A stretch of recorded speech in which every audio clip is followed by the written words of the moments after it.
Chers amis, bonjour. Nous sommes le vendredi 30 août 2024. Il est 10h30. Quelques news de l'Arménie d'Artsakh et de la diaspora arménienne. Par les bonnes nouvelles, toujours par les bonnes nouvelles. Voilà. C'est un exploit. Donc, le vice-champion d'Arménie, Noah Yerevan, s'est qualifié pour les phases de groupe de l'UEFA Conference League. C'est historique. C'est une première pour le club arménien. Punic Yerevan l'avait déjà fait une fois, il y a de cela 2 ans. Voilà, Noah Yerevan est qualifié pour les phases de groupe de l'UEFA Conference League. Donc le club arménien tombera avec les meilleurs clubs européens en fait, hein, voilà, donc c'est un exploit. Par contre, Punic Yerevan n'a pas passé le cap, malheureusement, au même point, au barrage. Donc, Punic Yerevan s'est fait éliminer alors qu'il avait gagné 1-0 au match aller à Yerevan. Punic Yerevan a perdu 4-1, donc une lourde défaite face à un club de Slovaquie, ou de Slovénie, pardon, voilà. En tout cas, c'est un exploit de Noah Yerevan, un des deux clubs arméniens s'est qualifié pour les phases de groupe. Donc aujourd'hui, oui, on aura le tirage au sort, on verra contre quel club européen le club arménien Noah Yerevan va jouer. C'est une belle chose pour les amoureux du football, pour les amoureux du sport et pour les amoureux de l'Arménie aussi, hein. Donc voilà, puisque en fait derrière le Noah Yerevan, c'est la bannière, ce sont les couleurs de l'Arménie, c'est le football arménien qui est en forme. Voilà. Des 4 clubs donc, arméniens engagés en UEFA Conference League, un est passé, donc le cap des éliminatoires, des qualifications. Et maintenant, donc voilà, c'est dans le vrai championnat donc de l'UEFA Conference League qu'un club arménien va évoluer. Donc c'est une nouvelle fois. C'est pas une première puisque Punic Yerevan l'avait déjà fait, mais c'est une première pour le club de Noah Yerevan. Malheureusement, donc dommage que Punic n'ait pas passé. Punic aurait aussi mérité de passer le cap de ces qualifications. Voilà mes amis pour cela. Donc revenons un petit peu à l'actualité. Donc oui, l'actualité est toujours sportive aujourd'hui, mes amis. Ce soir à partir de 18h, aux Jeux paralympiques, les 17e Jeux paralympiques à Paris 2024. Donc le représentant de l'Arménie, l'un des 3 représentants de l'Arménie, Sarkis Stepanian, au lancer de poids, va entrer en compétition. Donc peut-être une médaille, donc on verra mes amis. Ne nous engageons pas trop d'avance, mais ça sera vraiment la première médaille de l'Arménie. Ça sera aussi historique si jamais Sarkis Stepanian au lancer de poids au Stade de France. Donc ce soir, allez-y mes amis, à 18h, à partir de 18h. Donc on va suivre cela. Donc je vous donnerai tous les résultats mes amis dans la soirée, je pense, voilà, en espérant que l'Arménie puisse décrocher sa première médaille historique à ces Jeux paralympiques de Paris 2024. Alors, la Russie est déterminée à poursuivre et à développer la coopération avec l'Arménie sur la base des principes énoncés par l'accord de 1997, affirme l'ambassade de Russie en Arménie. Donc, en fait, Moscou revient aux accords militaires entre la Russie et l'Arménie en disant que ces accords tiennent toujours. Or, on l'a vu avec l'Artsakh, on l'a vu avec l'invasion de la partie est de l'Arménie sur 200 km². L'Arménie est envahie par les troupes azéries, la non-intervention des Russes. Et aujourd'hui, les Russes, encore une fois, par leur ambassadeur, affirment que le contrat, enfin oui, le traité entre l'Arménie et la Russie tient toujours, celui de 97. Or, il est caduc, hein. Peut-être en matière de coopération économique, il est toujours là, effectivement, cet accord.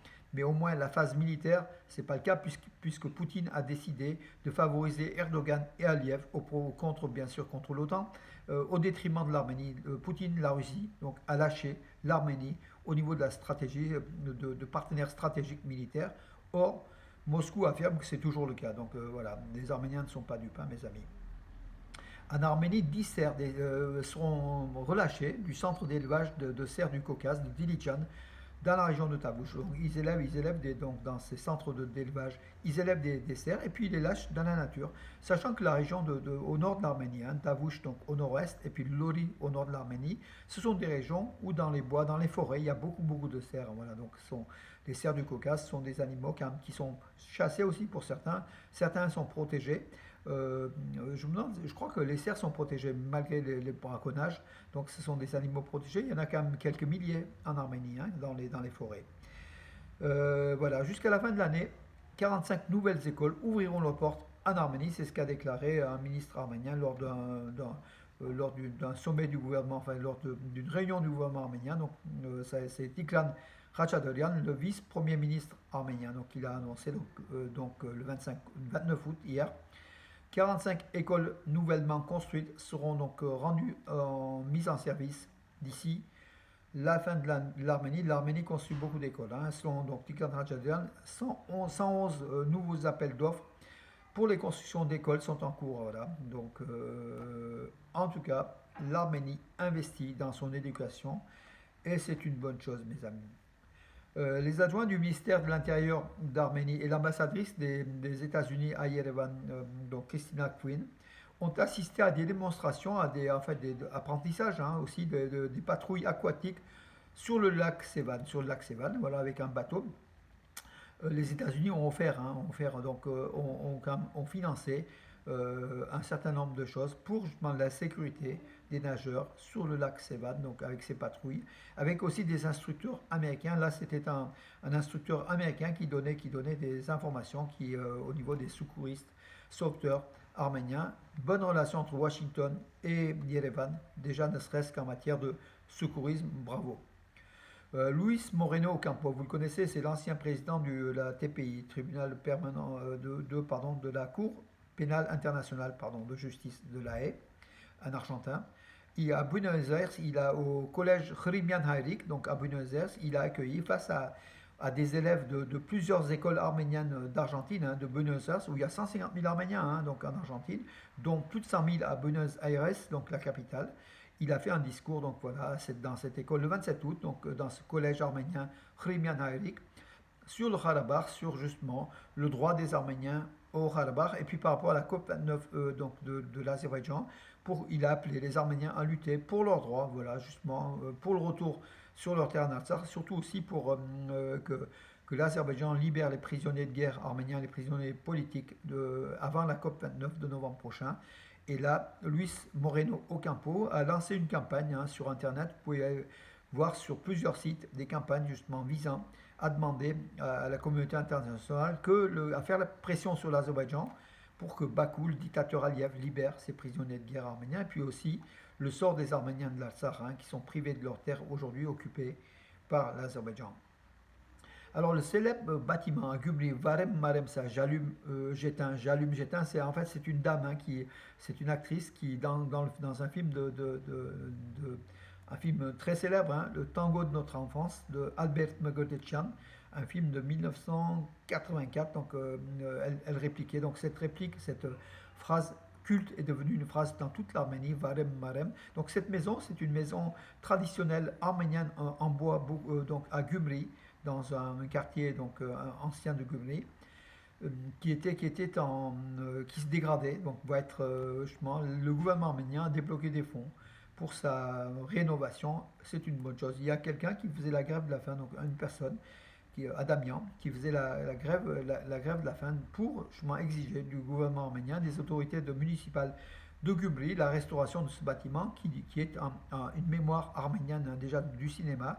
Et puis de Gümri, la deuxième ville d'Arménie, qui a un charme extraordinaire. Visitez Gümri, mes amis, la deuxième ville d'Arménie, à 110 km d'Yerevan. Surtout la vieille ville, ça vaut le coup. C'est particulier. Gümri a un faciès, un profil particulier au niveau touristique. Alors, oui, les chefs de la diplomatie, le chef de la diplomatie arménienne, Arad Mirzoyan, avec des diplomates arméniens, a visité la frontière arméno-azérie à Kirans, le village de Kirans, voilà, dans la région de Tabouche, ou à quelques pas donc, de la frontière entre l'Arménie et l'Azerbaïdjan. Que dire d'autre, mes amis? Écoutez, je crois que j'ai terminé de l'actualité aujourd'hui. En tout cas, on suivra ce soir Sarkis Stepanian,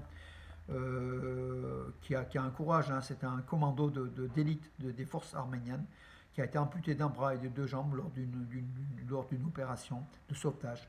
Il a sauvé des amis, mais bon, il a sauté sur une mine. Sarkis Stepanian.